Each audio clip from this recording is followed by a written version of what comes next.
ही कथा एका निष्पाप, अनाथ आणि बेघर 8 वर्षांच्या मुलीची आहे, जी तिच्या धाकट्या बहिणीच्या अंत्यसंस्कारासाठी फुटपाथवर बसून मदतीची याचना करते. तिथून जाणाऱ्या एका करोडपती उद्योगपतीने असे पाऊल उचलले की तुम्हाला धक्का बसेल. मित्रांनो, या हृदयस्पर्शी कथेचे संपूर्ण सत्य जाणून घेण्यासाठी व्हिडिओ शेवटपर्यंत पहा. मुंबईच्या रस्त्यांवर सूर्याची किरणे चमकत होती. डिसेंबरची सकाळ होती आणि हवेत दमटपणा होता, ज्यामुळे शहराची गर्दी आणखीनच वाढली होती. एका मोठ्या IT कंपनीचा मालक राजेश शर्मा त्याच्या दैनंदिन दिनचर्येत मग्न होता. 3 वर्षांपूर्वी त्याची पत्नी सीता हिला गमावल्यानंतर राजेशने कामाला आपला एकमेव आधार बनवले होते. सकाळी 5 वाजता उठणे, नाश्त्यापूर्वी अहवाल तपासणे आणि नंतर बैठकांच्या मालिकेत सहभागी होणे हे त्याच्यासाठी जीवनाचा अर्थ बनले होते. बाहेरून तो एक यशस्वी माणूस मानला जात होता, ज्याचे निर्णय लाखो लोकांना बदलू शकतात. पण आतून राजेश तुटला होता. सीतेच्या आठवणींनी त्याच्या हृदयात एक पोकळी सोडली, जी कधीही भरून येणार नाही. राजेश त्या दिवशी एका महत्त्वाच्या बैठकीतून निघून गेला होता. परदेशी गुंतवणूकदारांसोबतच्या करारामुळे कंपनी नवीन उंचीवर पोहोचली होती. पण राजेशच्या चेहऱ्यावर हास्य नव्हते. संख्या आणि आकडे त्याला थंड वाटत होते. सीतेच्या जाण्यानंतर त्याच्या घरात निर्माण झालेल्या शांततेला भरून काढू शकत नव्हते. ते कुलाबा परिसरातून जात होते. रस्ते नेहमीप्रमाणे गर्दीने भरलेले होते. चहा विक्रेते ओरडत होते. एक कटिंग ऑटो ड्रायव्हर भाईसाहब हॉर्न वाजवत होता आणि दुकानदार त्यांचे सामान विकण्यासाठी हात हलवत होते. पर्यटक जुन्या इमारतींचे फोटो काढत होते, तर कामगार त्यांचे जेवणाचे डब्बे धरून घाईघाईने कुठेतरी धावत होते. हे सर्व राजेशसाठी एक दिनचर्या होते, ज्याने त्याला स्पर्शही केला नाही. जग त्याचे जीवन जगत होते, चैतन्यशील, गोंगाटमय आणि घाईघाईने जगत होते. पण राजेश आत सुन्न झाला होता. मग त्याला एक आवाज ऐकू आला.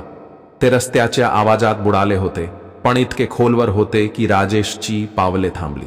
ते संगीत नव्हते, ते संभाषण नव्हते, ते एक रडणे होते. एक मऊ, दबलेले रडणे होते, पण ते इतके वेदनादायक होते की त्यात शतकानुशतके दुःख दडलेले दिसत होते. राजेशने चालत राहण्याचा निर्णय घेतला.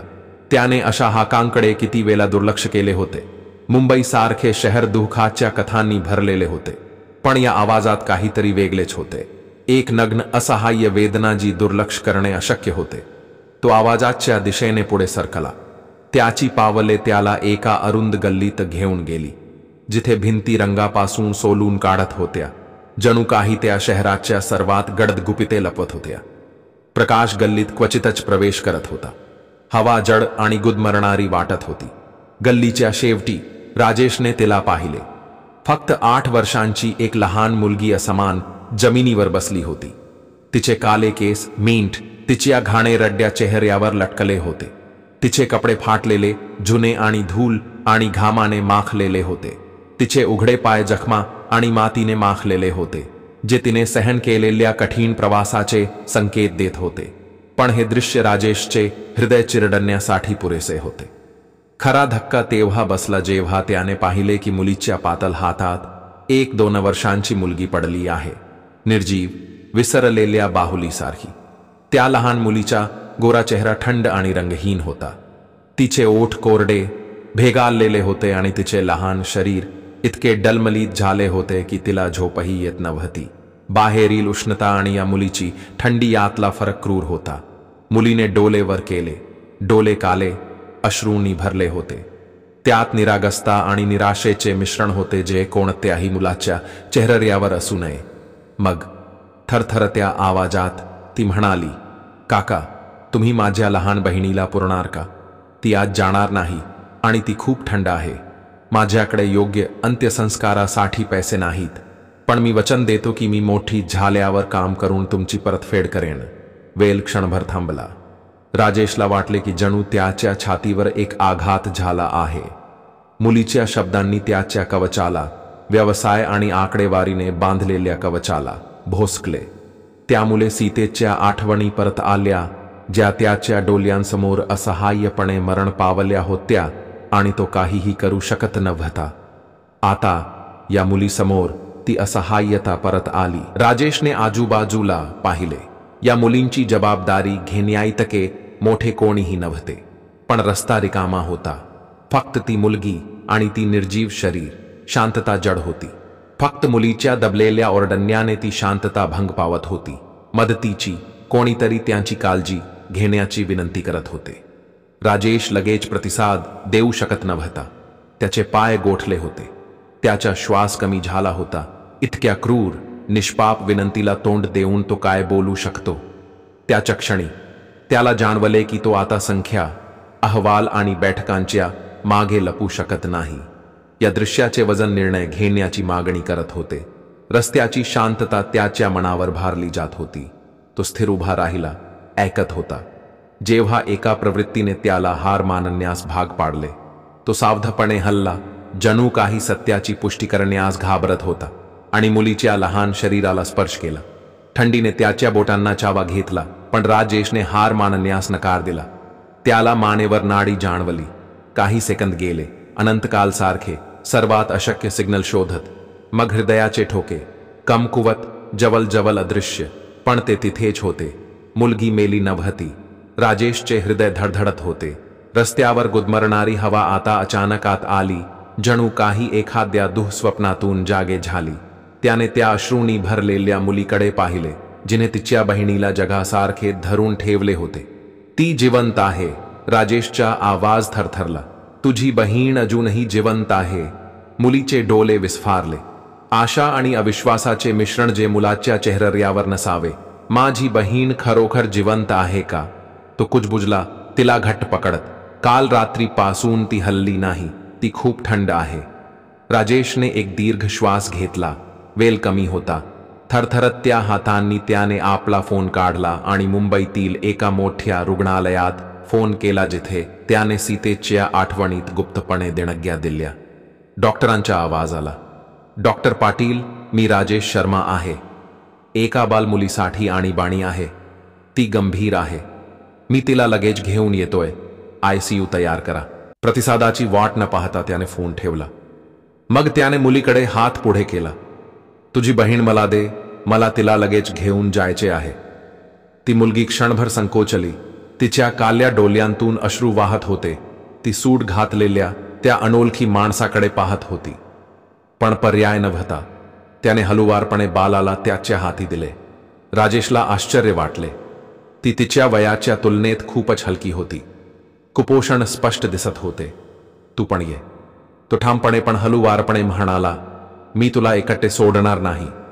मुलीने जमिनीवरून तिची फाटलेली प्लास्टिकची पिशवी उचलली, जी तिचा एकमेव मालकी हक्क होता, आणि त्याच्या मागे धावली.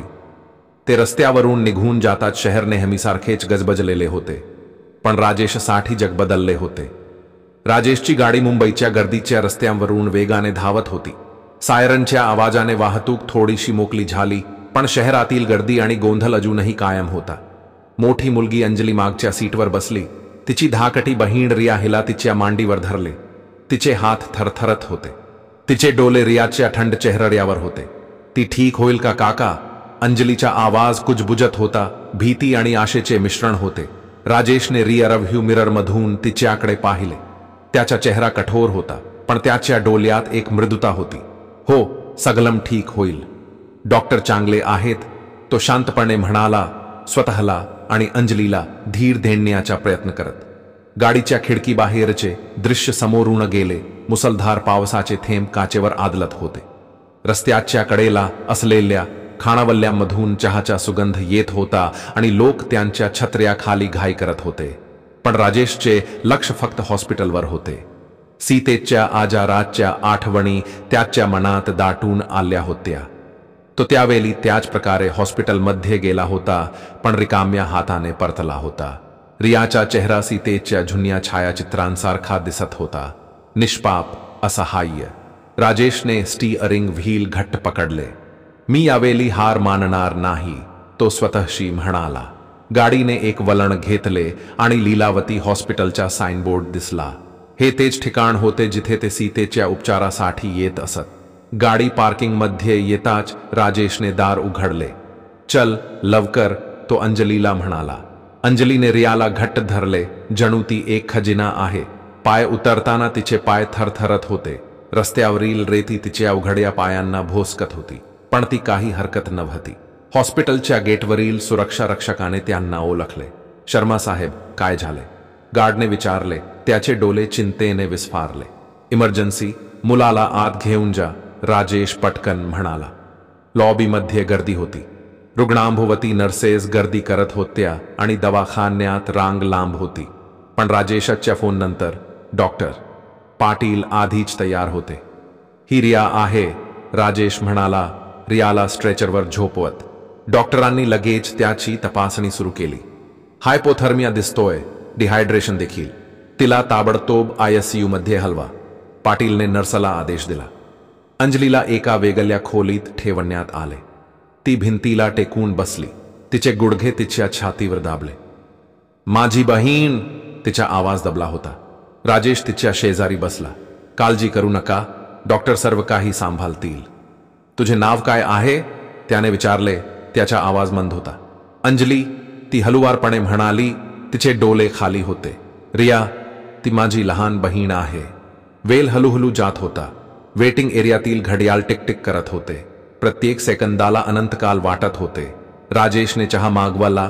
मुंबईच्या हॉस्पिटलमध्ये नेहमीच उपलब्ध असलेला गरम आल्याचा चहा. अंजलीने फक्त एक चाक घेतला, पण तो चाखू शकला नाही. बाहेर पाऊस जोरात सुरू झाला होता. खिडकीतून पाण्याच्या धारा वाहत होत्या.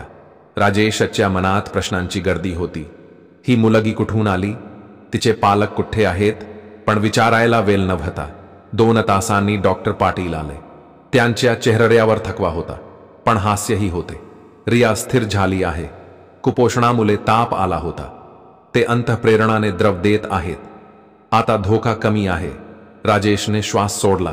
अंजलीने हात जोडले. धन्यवाद डॉक्टर साहेब. डोले ओले. काही दिवसांत तिला डिस्चार्ज मिळेल, पाटील म्हणाला. पण कुटुंबातील कोणीही सदस्य नसल्याने अंजली गप्प बसली. राजेश तिचा उदास चेहरा पाहत होता. आई आणि वडील नेहमी कारखान्यात काम करा. तो एका अपघातात मरण पावला. तेव्हापासून आम्ही रस्त्यावर होतो आणि रिया आजारी पडली. आम्हाला औषध सापडले नाही. तिची कहाणी कदाचित लहान असेल, पण तिचे दुखणे अगदी स्पष्ट होते. राजेशला असे वाटले की जणू काही चाकूने तिच्या छातीत भोसकले आहे. त्याचे स्वतःचे जीवन खूप समृद्ध झाले असते आणि त्याचे पालक खूप असहाय्य झाले असते. तुम्हाला काळजी करण्याची गरज नाही, राजेश म्हणाला. मी तुमची काळजी घेईन. मी तुम्हा दोघांना घरी घेऊन जाईन. अंजलीने आश्चर्याने त्याच्याकडे पाहिले. त्याचा आवाज मंद होता. रात्र पडली होती. हॉस्पिटलचे दिवे मंद झाले असते. खर्या काचेच्या खिडक्या असलेल्या खोलीत नांगर होते. अंजली त्याचा हात धरून त्याच्या शेजारी बसली असती. राजेश बाहेर आकाशाकडे पाहत असे. शहराच्या आकाशीय पिंडामुळे तारे क्वचितच दिसतात, पण त्याच्या हृदयात एक नवीन प्रकाश जागृत झाला असता. सीतेची आठवण इतकी प्रबल वाटत नव्हती. कदाचित योग चांगला असेल किंवा दैवी योजना चांगली असेल, पण तुम्हाला माहिती आहे की राजेशला ही फक्त सुरुवात आहे. अंजली आणि रिया सुरक्षित राहिल्या असत्या. रुग्णालयाच्या भिंती थंड आणि दमट वाटत होत्या, जणू त्या सर्व वेदना शोषून घेत होत्या. रात्रीचे 11 वाजले होते, पण राजेशच्या डोळ्यांपासून झोप खूप दूर होती. त्यामुळे प्रतीक्षालयात एक कठीण स्क्रीन पर बसलेला असता. प्लास्टिकच्या काचेत थंड पेंड्याचे अवशेष असत. अंजली त्याच्या शेजारी बसली असती. तिचे छोटे हात तिच्या गालावर घट्ट ठेवले असते. तिचे डोळे उबदार पण थकलेले असत. रिया ICU मध्ये होती. पारदर्शक काचेच्या भिंतीच्या पलीकडे हिरव्या प्रकाशाचे मॉनिटर्स चमकत होते आणि मशीन्स हलुवारपणे गुंजत होत्या. संध्याकाळी डॉक्टर पाटील म्हणाले असते, ती स्थिर आहे, पण तुम्हाला काळजीची गरज आहे. कुपोषण आणि संसर्ग गंभीर आहेत. तुम्ही तिच्यावर लक्ष ठेवावे. राजेश सहमत झाला, पण आजाराची भावना त्याला त्रास देत होती. सीतेच्या आजारी दिवसांच्या आठवणी पुन्हा उफालून आल्या. रुग्णालयाचे तेच वातावरण, मंदिरात जाण्याच्या त्याच लांब रात्री. अरे सगलम पुन्हा घडतंय का? अंजलीने राजेशच्या हात वारे करत राहिलो. काका, काहीही होणार नाही ना? त्याचा आवाज मऊ होता, उडणाऱ्या पानांसारखा. राजेशने त्याच्या खांद्यावर हलुवार थाप दिली. काळजी करू नकोस, डॉक्टर तुझी चांगली काळजी घेत आहेत, थोडी झोप घे. अंजलीने डोळे बंद करण्याचा प्रयत्न केला, पण तिच्या चेहऱ्यावरची काळजी स्पष्ट दिसत होती. हॉस्पिटलमधील वातावरण निराशाजनक होते. आजारी व्यक्तीचा दूरचा खोकला, नर्सचा श्वास आणि अँटीसेप्टिकचा तीक्ष्ण श्वास हवेत रेंगाळत होता. मुंबईच्या गर्दीच्या रुग्णालयात, जिथे प्रत्येक दुष्ट प्राण्याला लढायला दिले जात होते, राजेशला सापासारखी वाटत होती. त्याला आश्चर्य वाटले की हे सर्व कसे शक्य आहे. एका सामान्य सकलचाचा प्रवास आणि अचानक त्याचे जग दोन निर्दोष मुलांशी जोडले. अचानक एक महिला त्याच्या जवळ आली. ती निळ्या रंगाच्या सलवार कमीजमध्ये आणि खांद्यावर फाईल बॅग घेऊन आली असती. त्याच्या चेहऱ्यावरील सतर्कतेचे भाव मऊ झाले असते. मासिकावरने मीरा सिंग नाव लिहिले असते, एक सामाजिक कार्यकर्त्या. त्याचा आवाज औपचारिकतेने भरलेला होता, पण त्याचे डोळे जबाबदारीने जड होते. शर्माजी, तुम्हीच आहात का, किंवा तुम्ही मुलांना इथे का आणले? तो त्याच्या जागेच्या बाहेर विचार करत होता. राजेशने मान हलवली. हो, मी आहे. काय झालं? मीराने स्क्रेमपर काढला. किंवा मुले अनाथ वाटतात. तुम्ही त्यांचे नातेवाईक आहात का? कुटुंबातील इतर कोणी सदस्य? अंजली राजेशकडे बद्दल काळजी करू लागली. जणू तिला भीती वाटत होती की कोणीतरी तिला वेगळे करेल. राजेशने एक दीर्घ श्वास घेतला. नाही, पण माल त्या रस्त्यावर सापडला होता. त्याची प्रकृती इतकी वाईट होती की त्याला मदत न करणे हा गुन्हा ठरला असता. मीरा भावेवर रागावली असती. बरं, ते बाल संरक्षण कायद्यांतर्गत येतात. एजन्सीची एक तपास पथक येणार आहे. तुम्हाला उत्तर द्यावे लागेल. एक अनोळखी व्यक्ती त्यांना इतक्या सहजपणे घेऊन जाऊ शकत नाही. अरे शब्द राजेशच्या हृदयाला भिडले. एजन्सीची चौकशी. सीता गेल्यानंतर कायदेशीर गुंतागुंत निर्माण झाली असती आणि आणखी काही निर्माण झाले असते. अंजलीचा हात घट्ट झाला. काका, मला भीती वाटते, ती हलुवारपणे म्हणाली.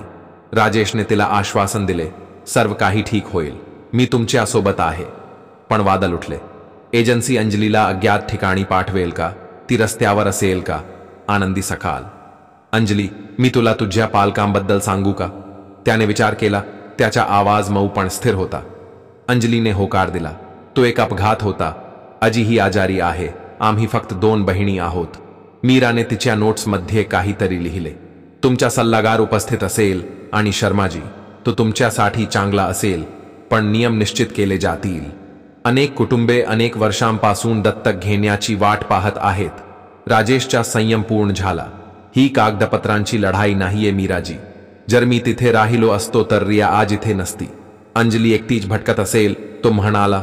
त्याचा आवाज रागाने थरथरत होता. कॉरिडॉर गोंधळात पडला. काही रुग्ण थांबून पाहत होते.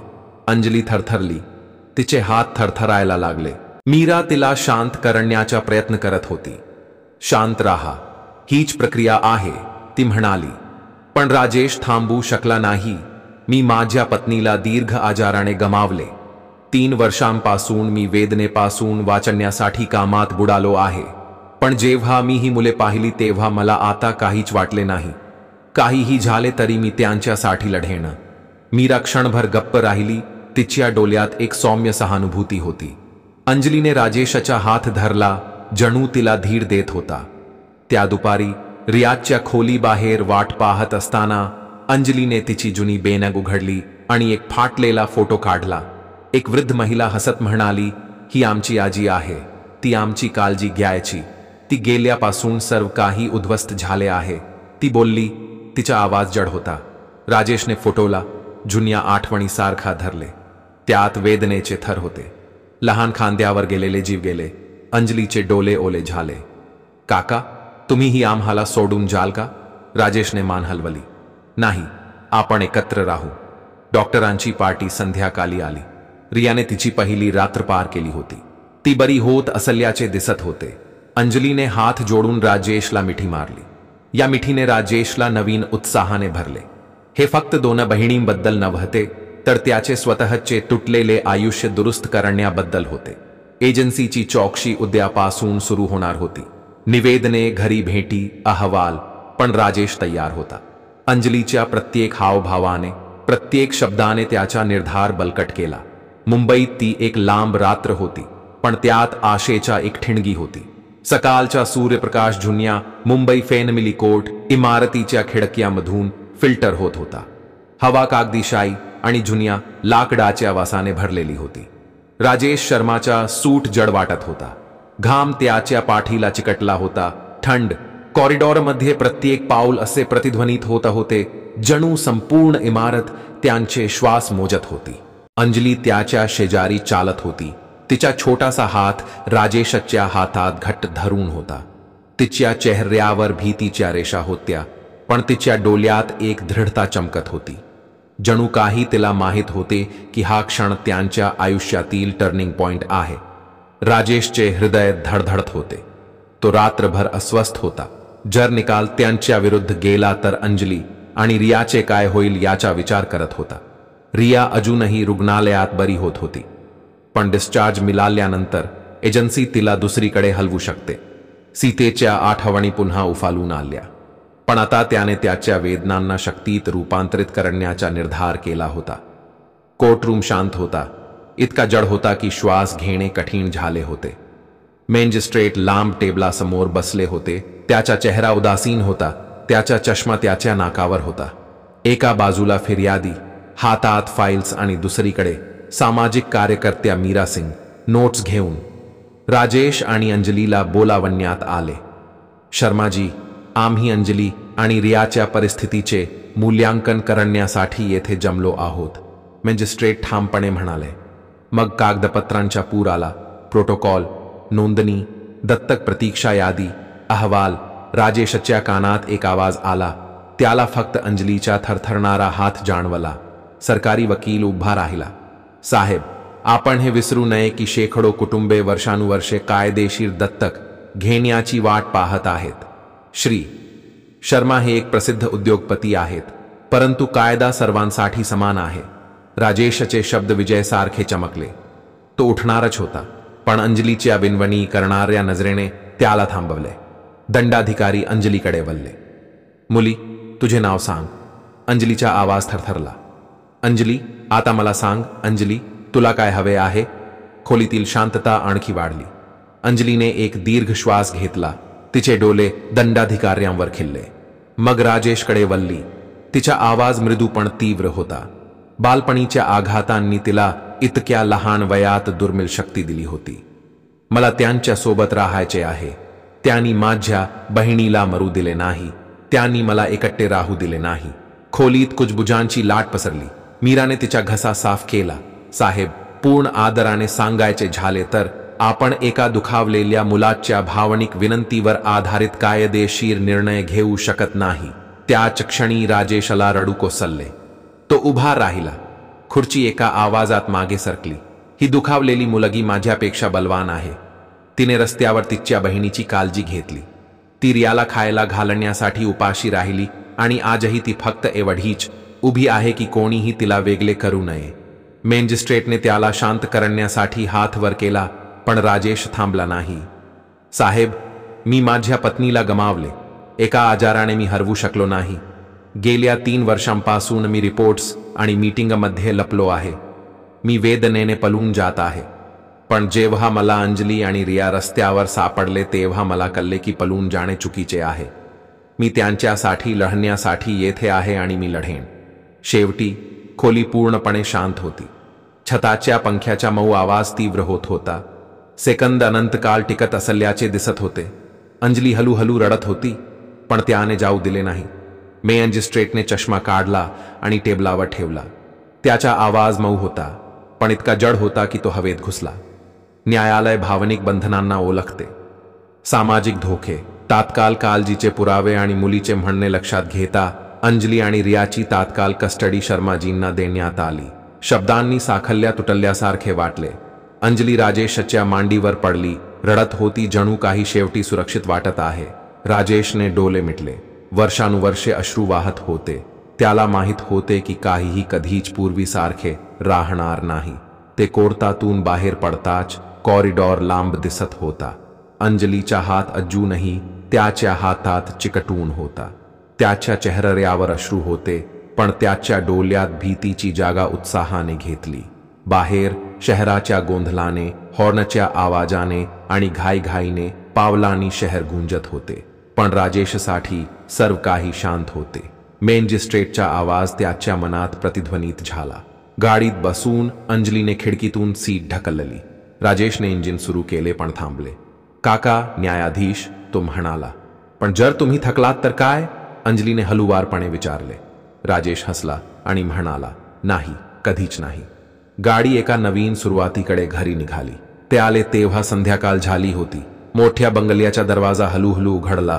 आत बाग हिरवीगार होती, पण राजेशला आता जाणीव होत होती की जागा किती रिकामी होती. अंजली संकोचून घरात पाऊल ठेवत होती. हे माझे घर आहे, ती कुजबुजली. राजेशने आत झुकून म्हटले, हो, आता तुमचे. संध्याकाळचा सूर्य बागेत पसरला. हवेत चमेलीचा गोड सुगंध पसरला, ज्यामुळे राजेशचे घर पहिल्यांदाच जिवंत वाटले. आत घर शांत शांत तरीही उबदार वाटले. राजेशने आधीच राधा, मोलकरीण यांना कळवले होते. ती कोमट दुधाचा ग्लास घेऊन हसत आली. मुली, ते प्या, ते तुम्हाला शक्ती देईल. रियाने संकोचून घोट घेतला. नंतर तिचे डोके अंजलीच्या मांडीवर ठेवले.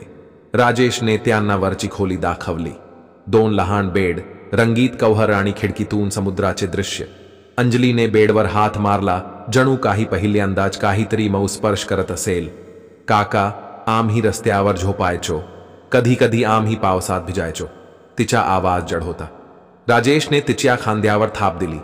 आता सगळं वेगळं झालं आहे. तुला शाळेत जायचं आहे, तुला अभ्यास करायचा आहे. अंजलीचे डोळे चमकले. शाळा? रिया देखील. राजेशने म्हटले, हो, नक्कीच. मी तिला जवळच्या शाळेत दाखल केलं. उद्यापासून सुरू होईल. रात्र पडताच घर गजबजले. राधाने जेवण बनवलं होतं. गरम पोळ्या, भाज्या आणि दही. तिघेही टेबलावर बसले. रियाने पहिल्यांदाच हसत चमचा धरला. काका, हे खूप चविष्ट आहे, ती हलू आवाजात म्हणाली. अंजलीने राजेशकडे पाहिले. तू एकटा का राहत होतास? आता आपण आहोत ना? राजेशचे डोळे पाणावले. मला सीतेची आठवण आली. रिकामे जेवणाचे टेबल, जिथे फक्त तिची सावली राहत होती. आधी सर्व काही थंड वाटत होते, पण आता ते घरासारखे वाटत होते. जेवणानंतर ते बागेत गेले. चांदण्यासारखी रात्र होती. मुंबईच्या दिव्यांमध्ये तारे लपले होते. अंजली रियाला हादरवून टाकत असे. आजी म्हणायची की चांगल्या कामाचे फल मिळते.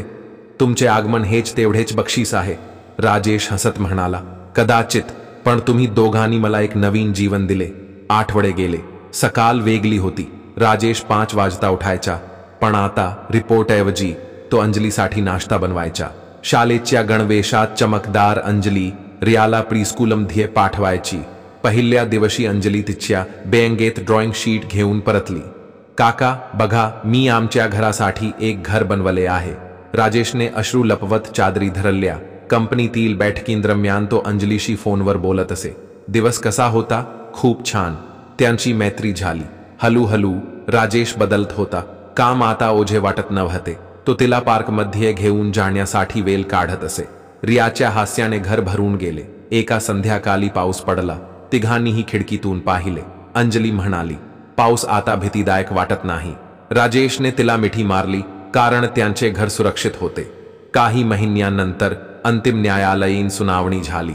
दंडाधिकाऱ्यांनी घोषित केले, तात्पुरती कोठडी आता कायमची आहे. शर्माजी, अंजली आणि रिया आता तुमच्या मुली आहेत. राजेशने डोके टेकवले आणि तिचे आभार मानले. घरी परतताना अंजलीने विचारले, आता आपण नेहमीच एकत्र आहोत? राजेशने म्हटले, हो, नेहमीच. त्याने सीतेच्या चित्रासमोर दिवा लावला. बघा, आता कुटुंब पूर्ण झाले आहे. रियाने हात जोडले. अंजली हसली. मुंबईच्या रात्री आता शांत, आशेने भरलेल्या दिसत होत्या. राजेशला वाटले, एका छोट्याशा विनंतीने सगळं बदललं. जीवनाचे मूल्य, करुणेची शक्ती तो शिकवत होता. मित्रांनो, ही कथा आपल्याला शिकवते की खरे यश कोट्यवधी रुपयांच्या व्यवहारात नाही, तर असहाय्य हृदयाचे रडणे ऐकण्यात आणि त्याला नवीन जीवन देण्यात आहे. जेव्हा तुम्ही तुटलेल्या जीवनाला आधार देता, तेव्हा तुम्ही खरोखरच स्वतःचे तुटलेलेपणा दुरुस्त करता. जीवनातील सर्वात मोठी पोकळी भौतिक गोष्टींनी भरलेली नसते. ती प्रेमाने, कुटुंबाने आणि अढळ श्रद्धेने भरलेली असते, जी शिकवते की प्रत्येक अंधारानंतर एक नवीन सुरुवात शक्य आहे. मित्रांनो, तुम्हाला ही कथा कशी वाटली?